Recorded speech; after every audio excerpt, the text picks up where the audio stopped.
Copa আমেরিকার mission শেষ করে দেশে ফিরেই ব্রাজিল ভক্তদের তোপের মুখে পড়ল ডরিভাল জুনিয়ররা। ব্রাজিল ফুটবল দলের গাড়ি ভাঙচুর করল ব্রাজিলের ফুটবল ভক্ত সমর্থকেরা। বিস্তারিত ভিডিও ক্লিপ সহ দেখতে হলে না টেনে সম্পূর্ণ ভিডিওটি দেখুন।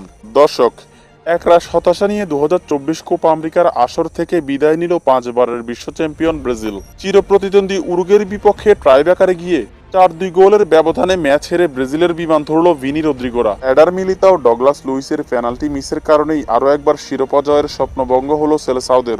কোপা আমেরিকার শুরু থেকে এলোমেলো ফুটবল খেলে গেছে ভিনি রদ্রিগোরা। শুধুমাত্র দুর্বল প্যারাগুয়ের বিপক্ষে 4-1 গোলের স্বস্তির জয়ের দেখা পেয়েছে ব্রাজিল। তাছাড়া কোস্টারিকা, কলম্বিয়া এবং উরুগুয়ের বিপক্ষে একেবারেই এলোমেলো ফুটবল খেলেছে নেইমারবিহীন ব্রাজিল। দর্শক, ভালো ফুটবল খেললে হয়তোবা ব্রাজিল এতক্ষণে সেমিফাইনালে থাকতো, কিন্তু ভালো খেলেনি, সেজন্য কোপা আমেরিকার কোয়ার্টার ফাইনাল থেকে বিদায় নিতে হয়েছে।